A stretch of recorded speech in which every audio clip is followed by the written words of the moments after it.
Министре, доколку друга винарија го измена одлучи да не го плаќа преземеното грозје, како што е случајот со овие две винари, дали пак државата ќе ги покрие од државни пари парите на винариите? Дали ќе продолжи ова, бидејќи фактички со државни пари покривате долгови на приватни фирми? Не е точно дека со државни пари се покриваат долгови на приватни фирми, заради тоа сочекате да видите одлуката на влада која што треба да се донесе во четврток. Се покриваат долговите на лозарите. Добро. И јас сметам дека е многу неблагодарно за земја во која што земјоделието е основна гранка, за лозарството кое што е најстратешката гранка во делот на земјоделството, со девизен прилив од кој што бенефит имаат сите граѓани на државата од над 100 милиони евра, со раст на тој прилив кој што е забележан во претходниот период и претходната година, со раст на извозот на вредноста на виното од 11%, со едни такви добри показатели за целокупниот сектор, како резултат на политиките и поддршката, мое лично мислење е дека државата треба да, согласно политиките кои што ги води, треба да води грижа за сите граѓани, вклучително и за оние кои што во претходниот период некои дозволила да бидат запишани во регистарот на Министерството, а при тоа да не си го платат долгот, или во 2015 да откупуваат, да не платат, па во 2016 повторно да не бидат избришани од регистарот, се избришани од 2017 година, ако збориме за поврдарија. И сметам дека треба на овие граѓани да им се помогне директно на лозарите, за да можат да застанат на нози и да ја вршат дејноста во Република Македонија, од која што девизен прилив има целата држава и од кои пари се градат и училишта, и школи, и градинки, и се реализираат сите други приоритети на граѓаните. Значи државата не плаќа на винариите и не покрива ничии долгови, државата го има побарувањето, винариите, односно доколку се донесе оваа одлука, да сочекаме да ја видиме каква ќе биде. Правниот основ не е донесен сега, правниот основ постоеше и анализирате малце дека се плаќани и се правени исплати по однос на истиот овој член 99 од Законот за земјоделство. Она што макотрпно го работев со целиот тим во овој период е долгот на одредени винари од пример поврдарија на 1 јуни 2017 да беше 4 милиони евра, денеска е помалку од 1 милион евра. Другата винарија отиде во стечај и одлуката не се однесува само на винари кои што ќе бидат наведени, туку за неоткупени земјоделски производи од 2014 до 2016, што сметам дека е еден од најсериозните проблеми со кои што се очува целиот земјоделски сектор. Сметам дека владата треба да одговорна, да ги решава овие напластени проблеми кои што некој други креирал, проблеми кои што некој други создал и како што и досега потврдивме дека работиме во тој правец. Самата исплата кон лозарите преку агенцијата и преку Управа за јавни приходи, тие пари и средства ќе бидат кои што и ден денес се исплаќат, ќе бидат задржувани и ќе бидат пренасочувани во буџетот на Република Македонија.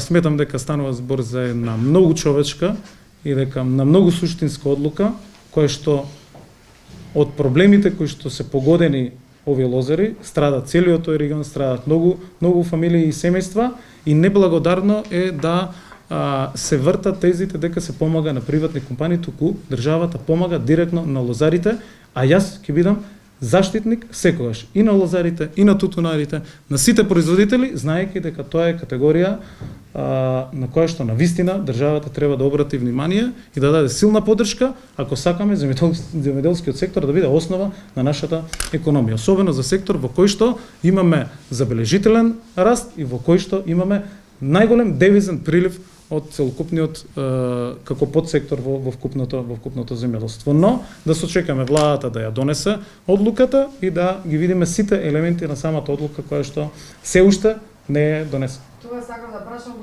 мислам се водите за земјоделството и за винарството. Јас прашувам за правниот основ.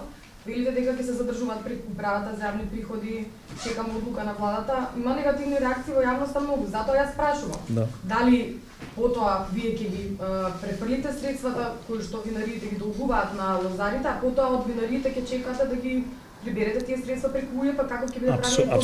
Апсолутно, законот кој што и досега активен го вели тоа, дека конкретно за да ја јавноста разбере, за да нема толкови реакции Так. во јавноста дека еве сега со За- наши пари плаќаме долгови на винари. Затоа ја спрашувам, правниот основ како е дека нема да бидат граѓаните оштетени од буџетот? Јас сметам, За некој што должел пари.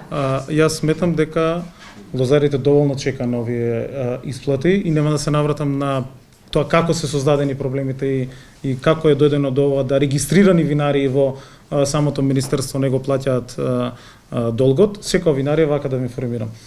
Ако сака некој повторно да откупува, треба да плати не само да го плати целиот долг, туку треба да плати законска казна од 10% и многу други плаќања кон буџетот кои што треба да се реализираат. Се може да збориме конкретно за некој случај, може да збориме и генерално.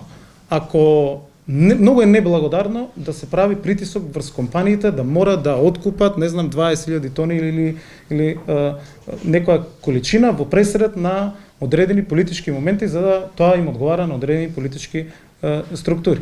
Оваа винарија Поврдарија, да подсетам, не ги доби субвенциите кои што исто така им биле ветени заради тоа што нема основ да ги добија, а имаат право на 800.000 евра субвенции. Со тоа што ние ги избришавме уште од првиот ден, со одлуката за бришање од регистарот, сме спасиле 800.000 евра пари на граѓаните, за да не стимулираме исто така понатамошни политики да некој не го плаќа грозиот или одредени земјоделски производи. Работат пак ќе мора да се платат, со- пак ќе си ги наплатиме пари.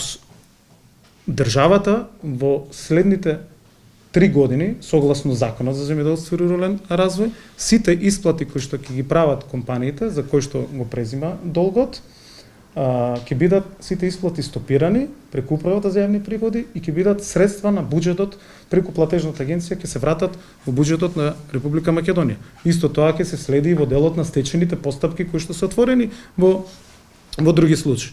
Но уште повеќе Министерството подготвува и нови измени на Законот за вино, сите тоа го знаат дека се при крај, во кој што и во Законот за вино, дали и во соодветните други законски измени, навистина ќе мора да уведеме инструменти со кои што земјоделците, лозарите, сите производители ќе бидат заштитени во делот на откупот, во делот на исплатата на самите земјоделски производи и навистина овој дел ќе биде регулиран. Да подсетам, 2017 година сите регистрирани откупувачи на вино во регистарот на Министерството го имат исплатено долгот 100%. За реколтата 2017, која што е исплатена во 2018, ниту една винарија и ниту еден откупувач не должи ниту еден денар или ниту едно евро кон ниту еден лозар. Има раст на целокупниот тој сектор. Јас мислам дека од интерес на сите да си ги сервисираат долговите заради тоа што Македонија и станува еден таков бренд во делот на лозарството и на извозот на вино. Меѓутоа, ние секако дека ќе ги преземеме сите инструменти и во делот на измени на законот за да навистина ова повеќе не се случува и да бидат сите сигурни да може да се фокусират на производството на храна, кое што е едно од најсилните и клучни дебати во светот моментот. Значи ние секако ќе ги заштитиме и производителите и секако преку соодветни измени ќе вградиме инструменти за да ова никогаш повтор не се случи, а заклучокот е државата не презема долгови на компании, државата директно ги обештетува лозарите, а бидејќи по ниту еден закон никој за една работа не може два пати да биде платен, односно не може да има двојна исплата ни во субвенционирање, ни во други политики, преку постојното законско решение државата го побарува износот кој што овие винари или откупувачи треба да го платат кон лозарите и преку финансиски инструменти на управата за јавни приходи и на платежната агенција, тоа се пари кои што ќе се вратат во буџетот. Работата е што лозарите долго чекаат на решавање на овие два проблеми и сметаме дека е одговорно да си ги добијат побрзо своите средства.